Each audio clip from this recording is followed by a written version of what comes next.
You've seen the photo. An orangutan holding a human hand. Eyes soft, expression almost gentle. The image has been shared millions of times. It appears in conservation campaigns, in travel blogs, in the kind of content people caption with words like soulful and wise and just like us. That last part is more accurate than they realize.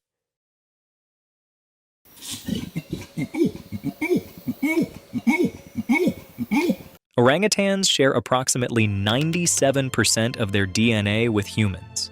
They plan for the future. They use tools. They deceive each other deliberately. They have been documented lying, withholding information from rivals to gain advantage. They experience long childhoods, form lasting social bonds, and grieve their dead. They are also, pound for pound, among the strongest primates on Earth, capable of tearing apart the enclosures built to contain them with the same effort you would use to open a cabinet. But the image of the gentle ape is not wrong. It is incomplete. Let's establish what an orangutan actually is. A fully grown male Bornean orangutan weighs between 130 and 200 pounds. The Sumatran subspecies is slightly smaller. Neither number sounds threatening until you understand what that weight can do. Orangutan musculature is fundamentally different from human musculature. In humans, muscle tissue is distributed for endurance and fine motor control. We are built for sustained, precise movement. Orangutans are built for something else entirely. Their muscle fibers are denser, their attachment points more mechanically advantageous, and their strength-to-weight ratio has been measured in research settings at several times that of an adult human male. What that means in practice: a male orangutan can exert forces that would require a much larger human to match, forces that the structures of the human body were not designed to absorb. Their grip strength alone, the force generated by the hand closing, exceeds what most industrial equipment is designed to withstand. They spend their lives moving through forest canopy, supporting their full body weight on a single hand while reaching with the other. Every movement is a controlled expression of strength that has no human equivalent. The forearm and hand musculature, developed over millions of years of arboreal life, produces a mechanical advantage that researchers who study great ape biomechanics describe consistently with the same word: irreversible. Once an orangutan grip is fully engaged, a human cannot break it through effort alone. Not difficult, impossible. Their hands are built differently too.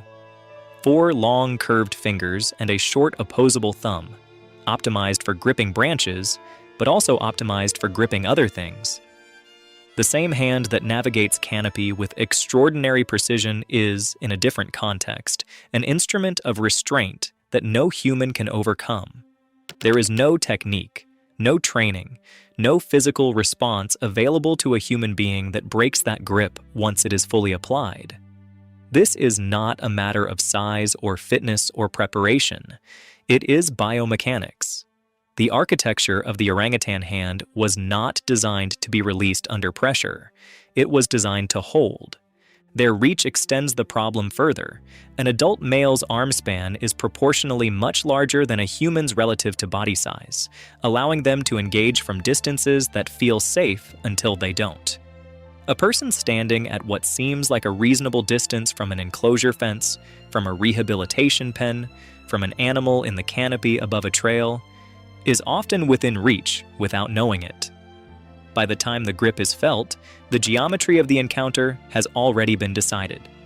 And unlike most great apes, orangutans are largely solitary.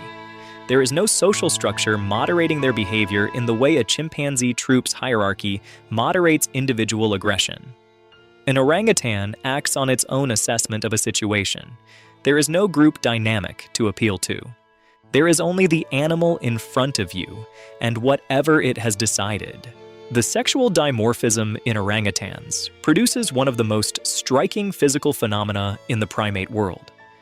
Adult males develop what researchers call flanged and unflanged morphs, 2 distinct physical forms of the same species, both sexually mature, both capable of reproduction, but radically different in appearance and behavior. Flanged males develop large cheek pads called flanges, a throat pouch that produces a long call audible for over a mile through dense forest, and a body mass significantly larger than unflanged males. They are dominant, they are territorial, and they are predictably, consistently aggressive toward anything they perceive as a rival or a threat. Unflanged males look almost like juveniles by comparison, smaller without the distinctive facial pads. They behave differently too, quieter, more unpredictable. Here is what makes this relevant to humans. Researchers who work with orangutans in rehabilitation and research settings report that flanged males are, paradoxically, easier to manage than unflanged ones. Their aggression is readable. It follows a logic. You can observe the escalation, you can read the signals, you can, in many cases, respond before the situation closes. Unflanged males are harder to predict. Their threat assessments don't follow the same observable pattern. Experienced handlers describe working near unflanged males as the higher risk scenario, not because the animal is more powerful, but because the warning signals are harder to read. The shift from calm to engaged happens with less observable intermediate state. It is not that the unflanged male gives no warning. It is that the warning is compressed into a window too small for a human to act within. The animal you cannot predict is more dangerous than the animal you can. Orangutans in rehabilitation centers and research facilities have injured handlers with a consistency that the primatology literature documents but rarely publicizes. In one documented case, a wildlife researcher working at an orangutan rehabilitation center was attacked by a semi-wild male during a routine feeding. The animal grabbed her arm and applied pressure. She sustained fractures requiring surgery. The orangutan had been in the rehabilitation program for over 2 years and had shown no prior aggression toward humans. In another incident, a keeper at a facility was attacked by a flanged male that breached the barrier separating the enclosure from the service area. The attack lasted less than 30 seconds. The keeper required emergency medical treatment for crush injuries to both hands and lacerations to the upper body. In a third case, a volunteer at an orangutan sanctuary was grabbed through enclosure fencing by an animal she had worked with for several months. The grip lasted approximately 8 seconds before staff could intervene. She sustained tendon damage that required reconstructive surgery. The pattern across these incidents is consistent. Experienced personnel, familiar animals, no prior warning behavior that staff described as unusual, and injuries that reflect what happens when something with several times human strength closes its hand around a human body part and holds. 8 seconds, tendon damage requiring reconstruction. That is what 8 seconds costs. What these cases also reveal is a pattern that wildlife managers and rehabilitation staff have documented but find difficult to explain. The animals involved were not aberrant. They were not poorly socialized or trauma conditioned. They were, by every standard assessment, representative of the population they came from, which means the behavior was not an exception. It was a possibility that was always present, and that manifested under conditions that no one present had identified as a trigger. That gap between observable behavior and actual risk is the defining feature of every one of these incidents. The animal gave no warning that trained professionals could read, and then it acted. Here is what most people do not know about orangutan cognition, and why it matters for understanding the risk. Orangutans are among the great apes confirmed to use displacement communication, the ability to communicate about things that are not present in places other than where the event occurred. In one documented study, a female orangutan witnessed a predator model, and then, more than 20 minutes later, produced an alarm call, not in response to the predator, but apparently in response to her own memory of having seen it. She communicated about the past, delayed, intentionally. This is not instinct. This is something that functions like reflection. Orangutans also deceive. Documented cases in research literature describe orangutans withholding alarm calls when a dominant individual is present.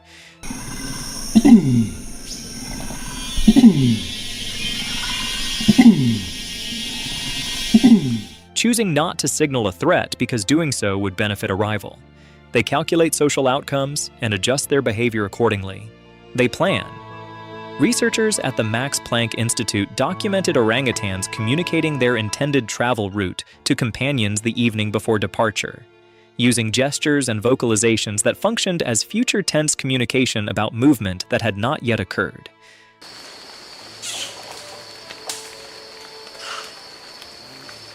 They lie, they plan, and they remember.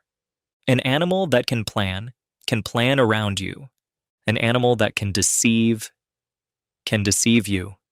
Whether it does either deliberately in the context of a human interaction is something researchers cannot confirm. What they can confirm is that the cognitive architecture required for those behaviors exists, and that it operates behind eyes that look with unsettling accuracy like they are watching you back. The question researchers are increasingly reluctant to dismiss is not whether orangutans are aware of humans as individuals. The evidence for that is already clear. The question is what they do with that awareness, what they retain from it, what they build from repeated observations of the same person in the same environment. An animal with this level of cognitive architecture, encountering you repeatedly in a constrained space, is building a model of you. What that model contains, and what it leads to, is something we can only observe from the outside. The wild orangutan population, primarily in Borneo and Sumatra, is critically endangered.